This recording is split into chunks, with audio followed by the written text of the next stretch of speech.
parce que appelé à l'intifada dans les rues de Paris et dans d'autres villes de France, afin, je cite, de libérer Jérusalem du joug israélien. Ce n'est pas acceptable. Cet homme que vous allez entendre, parce que cette séquence évidemment a été filmée, il s'appelle Elias Imzalen. Il est sous le coup d'un signalement à la justice lancé par le ministère de l'Intérieur. Écoutez les mots qu'il a prononcés.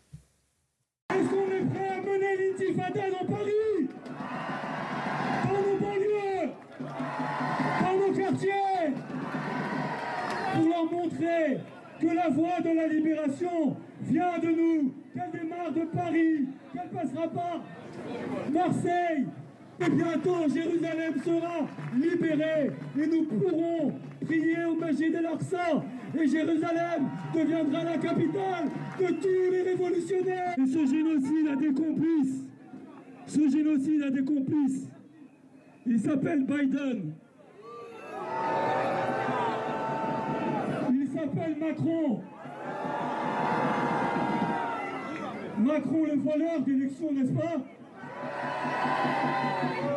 On les connaît, les voleurs qui habitent à l'Élysée et à Matignon. On les connaît. Et est-ce qu'on est prêt à les virer eux aussi?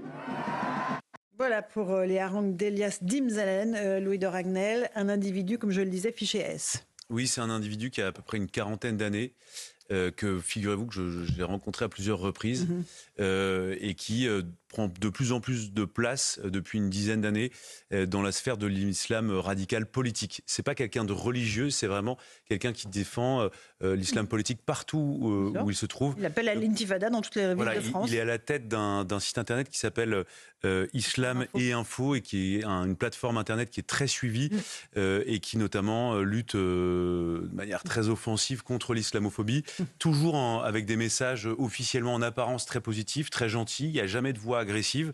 Et donc, c'est la caricature là, vraiment. C'est très alors là, c'est très agressif. Différent, mais c'est quelqu'un qui vous explique avec une voix très douce, toujours, que l'islamophobie, en fait, c'est une atteinte à la liberté de conscience, et que lui, simplement, demande à ce qu'il puisse pratiquer sa religion, sa foi dans la République. Il se dit à chaque fois très républicain. Et en même temps, c'est quelqu'un qui prône très explicitement le séparatisme, et donc c'est pour cette raison notamment qu'il avait été fiché S par le renseignement intérieur. Voilà. Donc et c'est quelqu'un aussi qui est un tout petit peu décrié par la sphère très religieuse de l'islam radical, non, au sein de l'islam radical, parce que parfois certains disent qu'il est un agitateur, c'est quelqu'un qui fait beaucoup de bruit, voilà. Mais il est acclamé, là. Et je suis d'accord avec vous. Et simplement pour terminer, c'est quelqu'un qui est aussi très influent à Bruxelles, au Parlement européen, puisqu'il est régulièrement auditionné dans des commissions d'enquête parlementaires, et c'est lui qui porte vraiment la cause contre l'islamophobie. À chaque fois, il se dit victime. Donc c'est la tête de pont en Europe. Oui. On entend les mots intifada, on entend libérer Jérusalem, donc sous-entendu éradication de l'État d'Israël. C'est le narratif du Hamas, voilà, tout simplement. Ce sont les mots qu'utilisent toutes les organisations terroristes, et particulièrement là depuis le pogrom.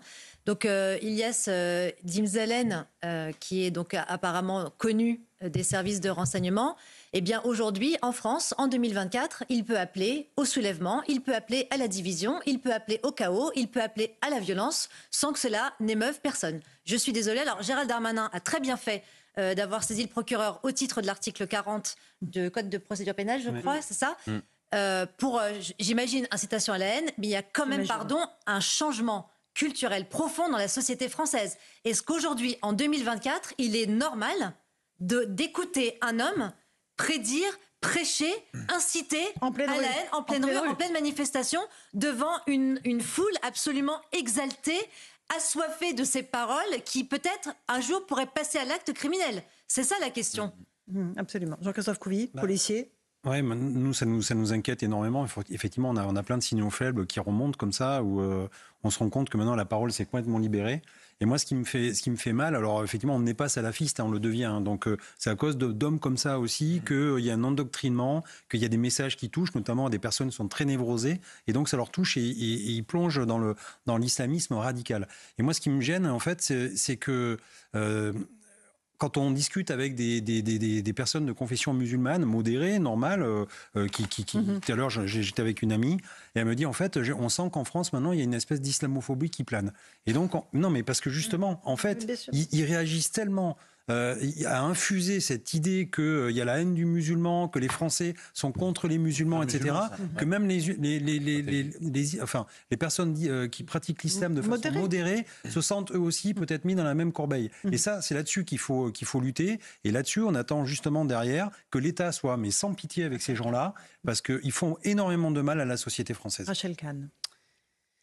Bon, je suis évidemment choquée, mais après le 7 octobre, de toute façon, on a très bien vu ce qui se passait.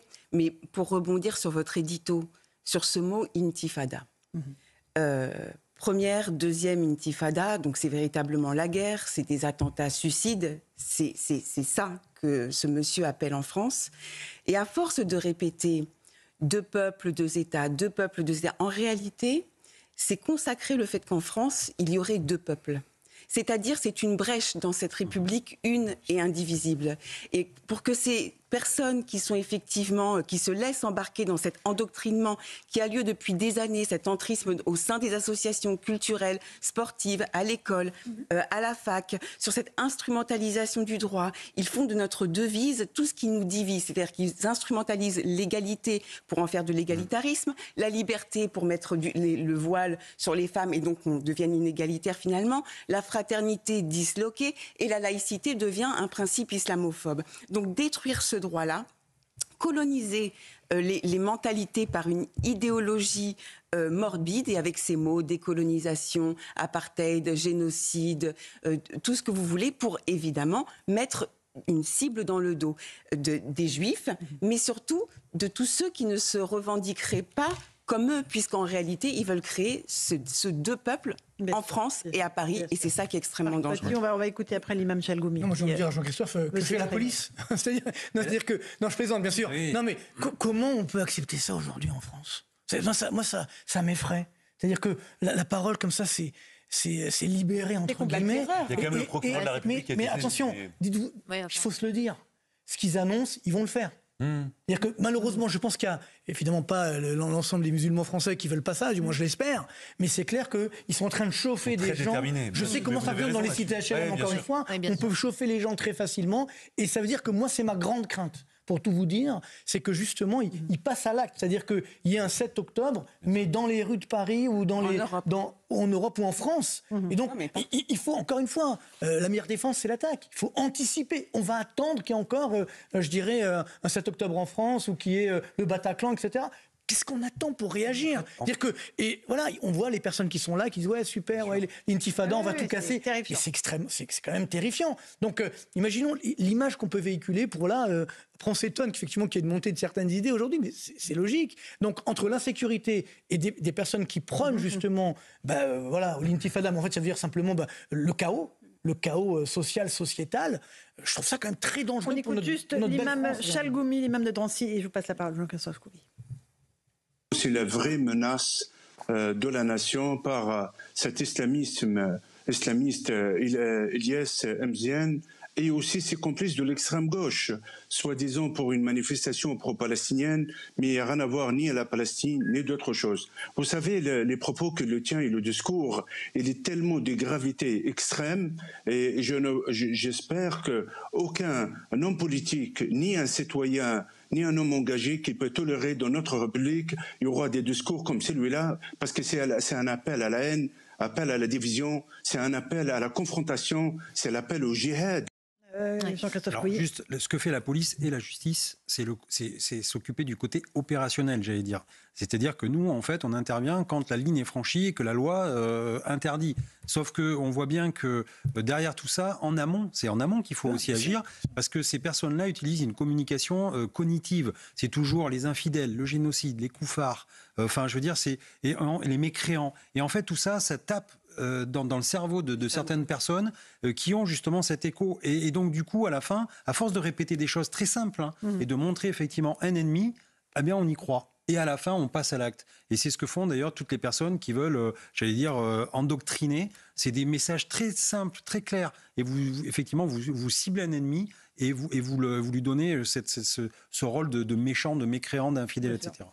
Éric Revel, là, on a un exemple du tendon d'Achille de la démocratie, parce que là, la liberté d'expression a bon dos. Vous voyez, elle a bon dos. C'est-à-dire qu'au nom de la liberté d'expression, on laisse un type développer des messages de haine et en fait, assez directement, à mon sens, légitimer de futurs actes terroristes. C'est ça, en fait, qu'il est en train de faire. Parce que la normalisation de ce type de discours, et finalement, on y participe aussi en le commentant, en fait, la normalisation de ce genre de discours, pas seulement chez des gens qui seraient psychologiquement atteints, non. Chez des gens qui commencent à être endoctrinés, eh bien, ils se disent, ce type a pignon sur rue, il est reçu à la commission à Bruxelles, Louis de Ragnel. Donc, ce type est légitime pour tenir ce type de discours, et il est en train, en fait, de légitimer les futurs actes terroristes. La République ne peut pas tolérer cela. C'est même pas un problème de liberté d'expression, c'est un problème de République. Je ne comprends même pas, j'ignorais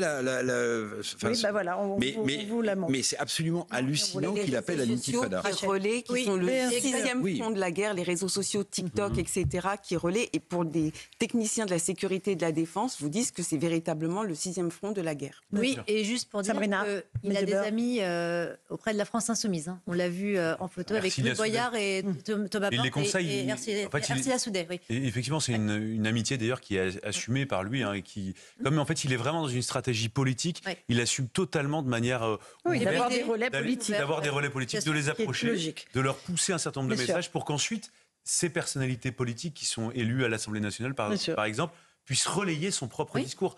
Donc c'est quelqu'un de assez intelligent. Hein. Évidemment, je faisais le parallèle et le lien dans mon éditorial avec ce qui se passe pour cette athlète afghane qui s'appelle Marzieh Hamidi, championne de taekwondo, réfugiée depuis 3 ans en France après avoir ouvertement dénoncé le régime des talibans. Elle est donc aujourd'hui menacée de mort à Paris. Elle vit cachée sous protection policière. Juste que vous écoutiez les quelques mots qu'elle nous a confiés au micro de Jean-Laurent Constantini, parce que c'est ça la réalité aussi dans notre pays. J'ai été très choquée et encore aujourd'hui, je suis toujours en état de choc. Je ne sais pas ce qui est en train de se passer dans ma vie, comment ma vie va évoluer. Je suis juste en train de me cacher. Je me sens pareil que lorsque j'étais en Afghanistan, quand j'étais à Kaboul, lorsque les talibans ont débarqué. Je dois me cacher, j'ai peur d'être moi-même. Je ne sais pas quelle est la solution pour cette situation. Je ne peux pas me cacher pour toujours. Je suis une femme libre, je vis à Paris et je veux vivre librement comme n'importe quelle femme française, mais je ne peux pas le faire.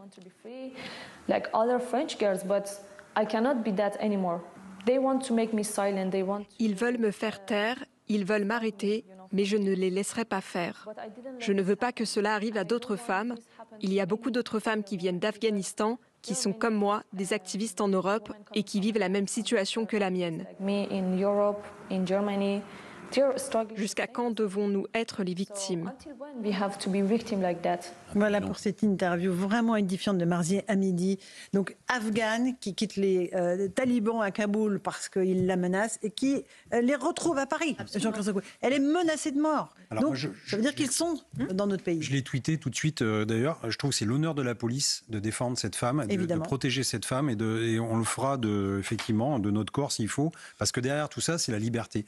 Et aujourd'hui, quand je vois dans des manifestations où on voit des slogans politiques vraiment qu'un focus sur la Palestine, mais il y a des combats.